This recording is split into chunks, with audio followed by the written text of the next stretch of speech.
I made reference before the chanting about my recent experience with science, and I just wanted to start with that.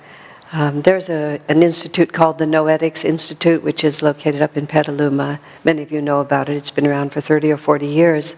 It was the brainchild or the inspiration of Edgar Mitchell, I believe, who was the astronaut who went up and coming back, seeing the Earth from space, he had an extraordinary, transcendent, mystical experience. I mean, he could have had it walking down the street, he could have had it in the shower, but he happened to have it up in a space capsule looking at the Earth, which of course gave it a tremendous, much more romantic power. Plus, because he was an astronaut and a scientist and all those things, it just created a different reality. And the Noetics Institute is a result of his experience. And some of the founding people of that institute were peripherally associated with Ananda. So recently, in fact, even as we speak, they're having a huge conference in Santa Clara, the intersection of astrophysics, astrobiology, space travel, and spiritual experience, something like that. And they were real good on the astrophysics side of it, but they were a little weak on the spiritual experience side, so my friend from long ago suggested that I could have a very small role. It's a really interesting conference, and they have the conference, then they have the pre-conference, and then they have the pre-pre-conference, and I was part of the pre-pre-conference, where I was invited to be part of a discussion, which was open to the public, but there was almost no public there, where we sat around tables like this, about 15 of us or 12 of us, and talked about the intersection of these things and these very complicated intellectual questions that I could not even actually understand, which fortunately we never actually dealt with, about epiphenomenon and things like that. And so I'm sitting in this place, and I'm pretty comfortable wherever I am, but everybody starts introducing themselves around the table, and I'm a PhD, I'm a quintuple PhD in subjects I've never heard of, and the president of this and the founder of that, and I'm a physician and an astronaut and a hands-on healer, and like this, and I'm a Catholic priest who's now a paleontologist, and this guy is offering us bits of of stardust, actual literal pieces of meteor that I don't know if he went and got them himself, but anyway, he has them. This guy here is holding up a rock, which he says is the common ancestor of all of us, or something. I might have gotten that a little confused. So after everybody, I listened to about 10 of them introduce myself, and I introduced myself as a fish out of water. And then just to make sure that I didn't appear entirely stupid, or that I had some intelligent potential at least, I told them that in fact I had flunked out of Stanford. Which showed that maybe I could have, been one of them if I had wanted to be one of them. And then they all talked, and I listened, and occasionally I chimed in, and it was absolutely marvelous. It was just to be, the difficulty with being dedicated to one reality is that you begin to think it's either the primary or the only reality. And so it's very helpful, and that's why I said yes. Well, I said yes just because why not? But I said yes because I thought this will put me in contact with universes, powerful people. Powerful in the sense of dedicated, strong, hardworking, bright, committed people who are just committed to something completely else. But then, of course, the intersection begins to happen. And the guy across the way, who's too modest to say it himself, but the moderator tells us that this man is the man who discovered, you'll be really pleased to know this, how old the Bering Strait is. Yeah, I know all of you have been lying awake at night wondering how old the Bering Strait is. Apparently this is really important because it has to do with the formation of the Earth. All of you know these things. These to me are like, oh, good. How old? I was remembering when he said that when I grew up in El Paso, Texas. And Carlsbad Caverns, which is one of the wonders of the world, is quite nearby. And my father liked patterns. He liked to just sort of set patterns. I'm a little bit the same. So every year we would take a little trip to Carlsbad Caverns, which wasn't very far away. And we'd walk all the way down and up again. So Carlsbad Caverns was always part of my childhood experience. But my father was fond of telling the joke about the ranger who said, Carlsbad Cavern is 5,000,007 years old. And that's a rather exact number. He says, well, it was 5 million years old when I got here 7 years ago. So when he was talking about the age of the Bering Strait, I was having, and one is curious, like, how do you chronicle that? But apparently everybody else seemed to think it was a very reasonable thing to have done, so I was certainly not going to make a fool out of myself. But then this man starts talking about why he's actually there, and he talks about his passion for adventure and how he spent a great deal of his life in the Arctic Circle. What would you be? Is he a fossil? Is he a fossil? Is he, I don't exactly know what his specific thing was. I had trouble keeping it all straight.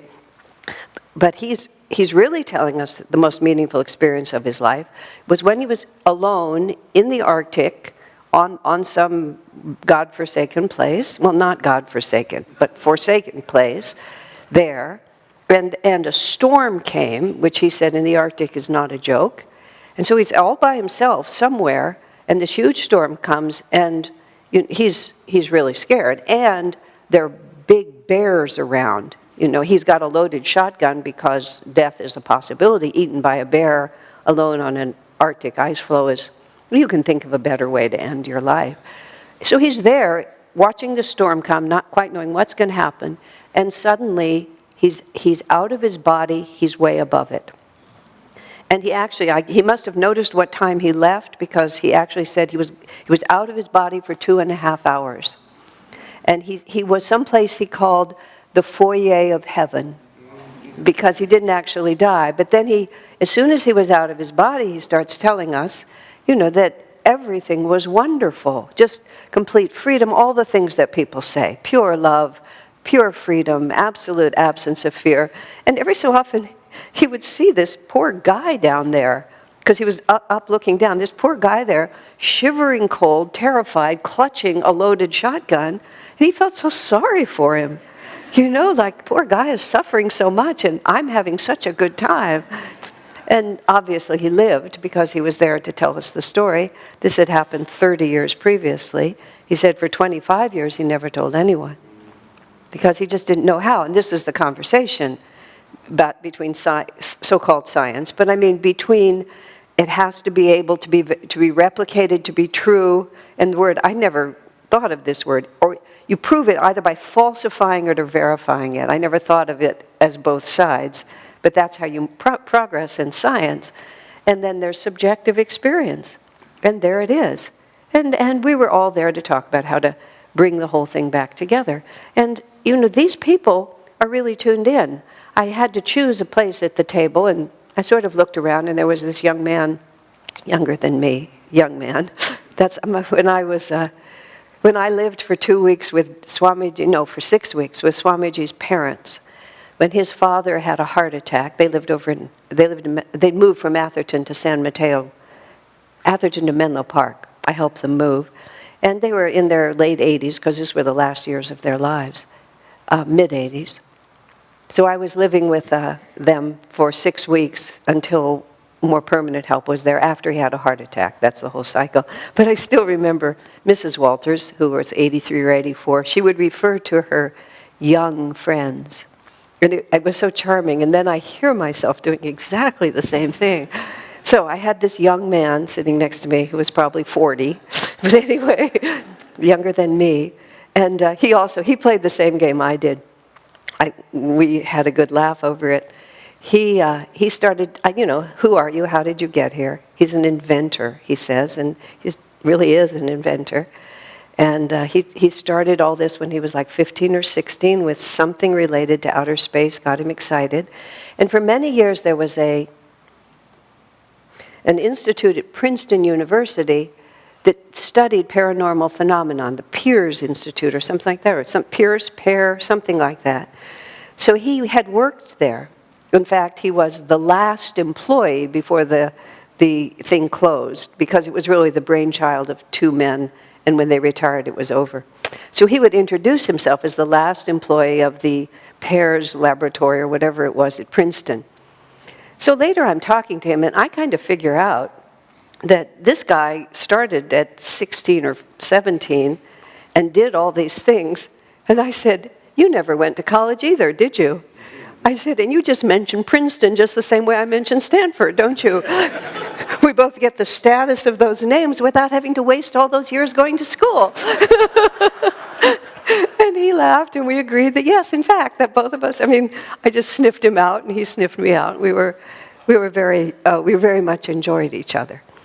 And he took Kriya from Roy Eugene Davis, 10 or 15 years ago, who knows.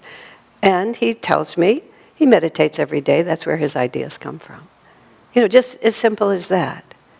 And everybody there, not everybody, that's not true, many people there, they know where their ideas come from. And there they are. They're just like a whole other karmic group. Many years ago, I was in Houston, in Texas, on a lecture tour just before I moved here. And we were in Houston, and NASA, the whole mission control was all there. It's a tourist spot, and it was fascinatingly fun, so we went to tourists there. And I remember as soon as I stepped on campus, which was a big campus at that time, and I saw all these people. I've been part of Ananda at that point for like 16 years, and there's this huge Ananda entity that I live in, and all of you, and we had our astral contract, and Swami actually said, the reason Ananda works so well is that we've been a community in the astral world. I don't know what that actually means, but that's what he said. We've had a community in the astral world. We remember it. We remember how it works. So when we incarnate here, we sort of automatically know how to do it. Ananda has never had to work hard at making itself. We just kind of have to show up, and it exists because we already know how to do it. And I stepped onto the NASA campus, and I realized, oh my gosh, this is another one.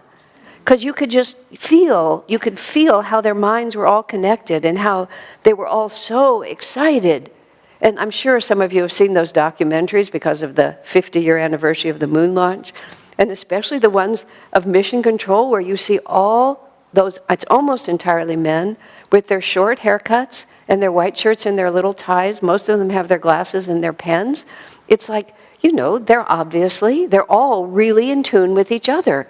And they're so excited, and they've worked so hard to put a man on the moon, which is God's plan, because all this technology is also part of what is happening. The mere fact that Ananda can be a world brotherhood institution is because we can communicate across the world.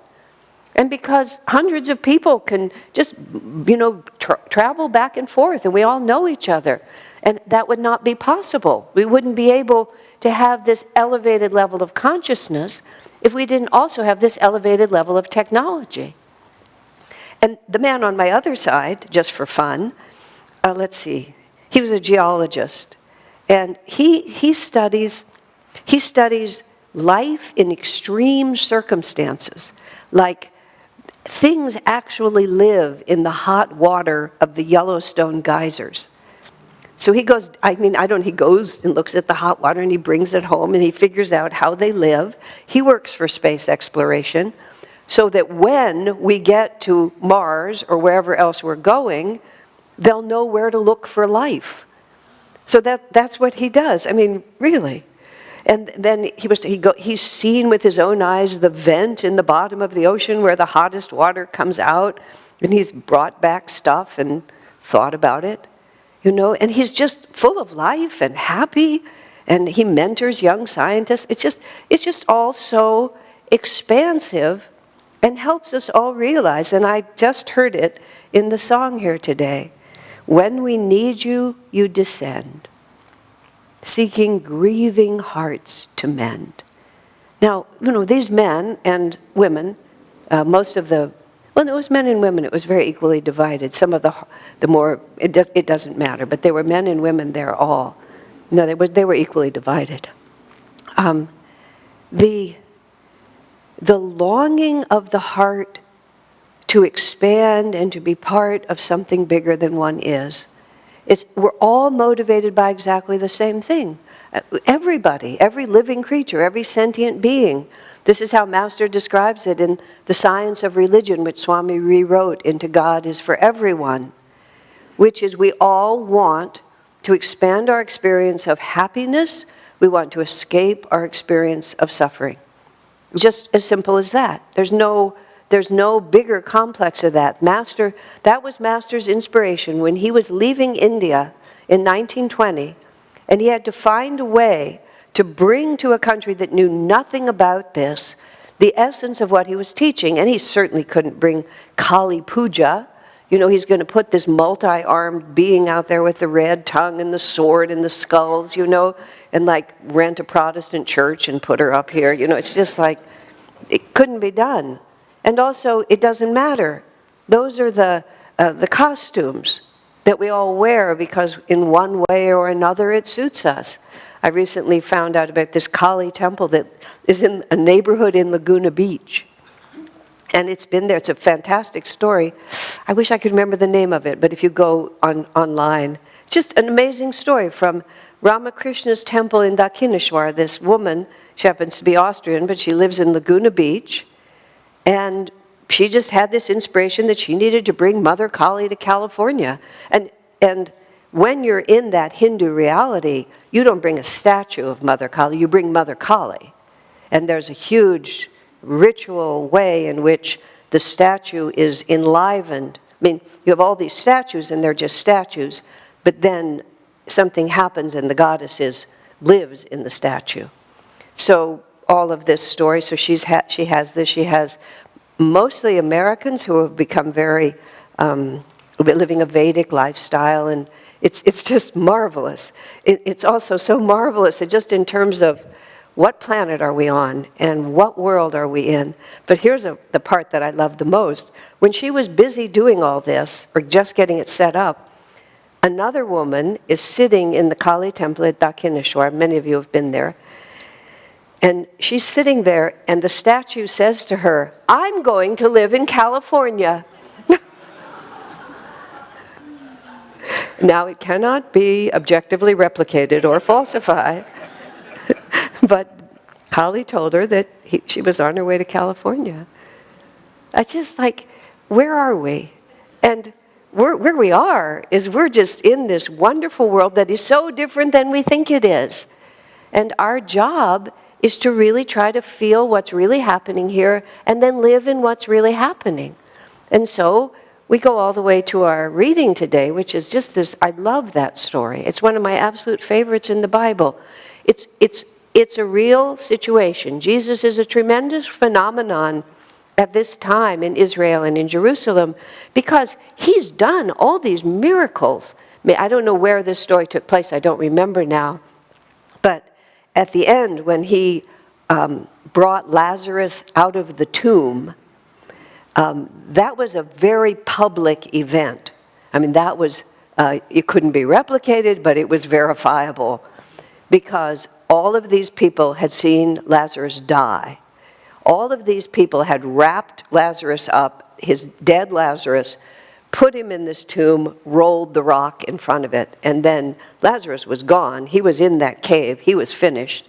3 days later, Jesus, who had been informed that Lazarus was sick, but had decided not to come, and this was the family of Mary Magdalene and Lazarus. It's pretty much assumed this was one family, that Mary, Martha, and Lazarus were siblings, is how many of the stories are told. So these are people who are very close to Jesus, and they're right outside of Jerusalem, not in Jerusalem, but right nearby. Jesus shows up. Mary Magdalene is heart sick. "If you had been here, Lord, my brother would not have died." Jesus says he's not dead, he's just sleeping. They say he's been in the tomb. He's been sleeping in the tomb for a few days, Maybe you think he's sleeping, but that's a little hard for us to understand. And then he says, roll the rock aside. There's such great lines in the Bible. Someone protests, "Lord, by now he stinketh." That's what they actually say. This is a dead body. He's been in there 3 days. You don't want to roll the rock back. It's going to be awful. But he insists they roll the rock back. Jesus calls Lazarus. And Lazarus comes staggering out of the tomb, wrapped in the winding sheets. Just like Jesus just put him back in his body. And Jesus says, this is for the glory of God. That's why this happened. So everybody knows that Jesus is no ordinary fellow, but he's very controversial. This before the internet, but people could still gossip. You know, have you seen him? Did you see him? Was it really a fake? Do you think Lazarus was dead? Was there a back door to the cave? Did they just slip him out and slip him in? You know, really, anything that you can imagine the human beings would do to prevent themselves from having to acknowledge our smallness on this planet and the greatness of God. Some of the scientists were adorable in that respect. You know, this one, the same guy with the oldest rock, he didn't actually say the rock was our common ancestor. Our common ancestor is some cluster of bacteria, that all humanity descended from some cluster of bacteria. I mean, I know, I have to be respectful, but really, I mean, they're trying very hard to make sense out of it. And he was very proud of the fact that we don't need God to have all descended from this cluster of bacteria. He's trying hard to understand. There you are. But he doesn't want to yet.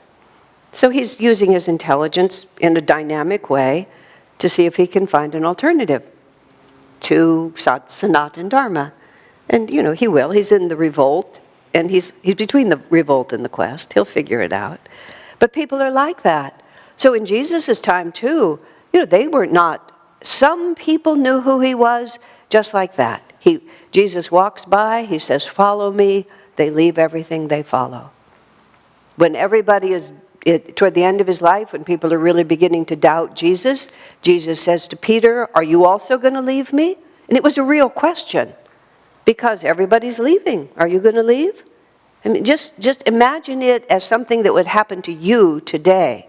Maybe you're friends with a lot of people who've become very disenchanted with Ananda. And Shanti walks up to you and said, are you going to leave too? It would happen just like that. And then all of a sudden you have to answer the question. It wasn't Jesus asking, but it was somebody asking, are you going to leave too? Peter says, where would I go? That's just glorious answer. Where would I go? This is who I am. He didn't know, he couldn't explain what Jesus was doing either, but he knew. He simply knew. When that scientist left his body for 2.5 hours, it didn't matter. Everything that he'd studied in school, it didn't make any difference. He knew. And nothing that anybody could say could change that. How do we know anything? We just know. We have consciousness. We know. So there Jesus is with this woman, or this time, and he comes and he's just a phenomenon. His detractors and his devotees and all the curiosity seekers in between are trying to get close and find out what's going on. And in the midst of all that chaos, something completely other happens. And Jesus' words are fantastic when you contemplate on them. This woman who had a continuous hemorrhage for 12 years, she didn't even touch his body. She touched the hem of his garment. And Jesus said, power went out from me. And like all these people are touching him, but none of them actually had that receptivity that St. John talks about. To all who received him, to them gave he power. So she actually received him. No, there's the divine mystery, isn't it? Who was she? What was she doing? We don't hear anything else. But something in her had transcended all of the intellectual, emotional, sociological, whatever those resistances are that cause us to say, well, maybe. You know, well, yes, but. Somehow or another, she knew. And the most fascinating thing about, one of the fascinating things about it is the way Jesus puts it. Power went out from me. Now, I have a little understanding of that from my years of watching Swami Kriyananda, because we define spiritual understanding somewhat the way we have to define it in terms of what we understand. And what we understand is the mind and the ego and the intellect. And the mind and the ego and the intellect figure things out, decide on a course of action, weigh the pros and cons, and then with conscious will go forward. So we imagine that a master or a highly evolved soul does that better than we do it. That's why I said to Swamiji once, I wasn't advancing spiritually the way I wanted, so I told him I needed to improve my powers of analysis. Because all I knew was the mind, and it wasn't working, so I thought maybe if my mind worked better, and Swami said, no. Although what he actually said was, no. But what it felt like was, please. And he said, what you need is devotion. What you need to develop is devotion. You're not going to get better by making yourself more egoic. You'll get closer to God when you put that down. And that's the process. We have to either, like that scientist, he gets drawn out of his body, or by the guy who's convinced that our common ancestor is a cooperative group of bacterium that just gradually made us. I mean, there's a few steps in between that I don't understand, but maybe he knows them. And he's going to follow that one through until repeatedly he loses everything he had, like the little bird, and then he'll begin to wonder on another level. And then you come to the place like whoever this woman was. She just knows. Just knows. But, I was starting to say, but you see, I would watch Swami do things, and what I gradually learned was there was no calculated thought in what he was doing. And on several different occasions, there was a situation involved where other people were involved. Swami had a tremendous amount of courage going forward, and other people were hesitating. And Swami's comment was really simple. I've had more experience in trusting my heart. And so he could go forward without knowing. He didn't know where it was going any more than anyone else did.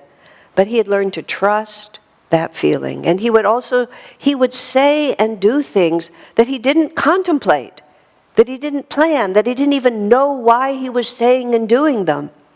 But power went out from him. Because he was there to give. And if anywhere there was the power to draw it from him, then it would come through him. And he himself, you see, had no involvement. He certainly had no necessity to do anything. He simply existed in his attunement with God, offered himself as a channel, and then it was up to us to be anywhere near him with a force that would pull it. You see how beautiful that is, really? And how absolutely continuously true it is right now. The Master's light, the Master's power, their consciousness, their instruction, their inspiration, it's just there. Our part of it is to put aside all those things that keep us from receiving it. Our fears, our desires. And so this is where this woman touches Jesus, and all of a sudden, Jesus was willing to heal everybody. Jesus was seeking grieving hearts to mend. And God knows there were a lot of grieving hearts around him, because there always are. But only this woman had put aside those things that kept her from receiving it. Now, that's how we do that. That's the whole spiritual path. That can't be taught in one Sunday sermon. But what can be shared is the tremendous importance of that single reality of receiving him, and to put us all onto a quest that we will have that ability, and the power of God will be given to us. God bless you.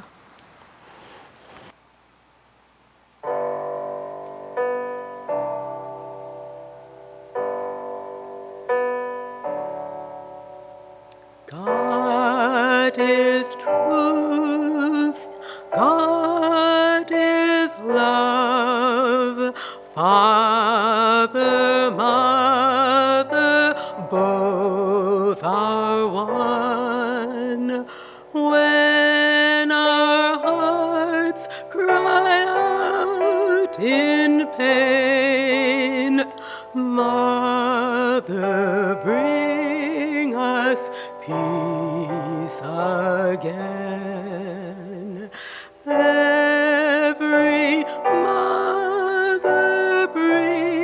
to birth, hints of thy love for all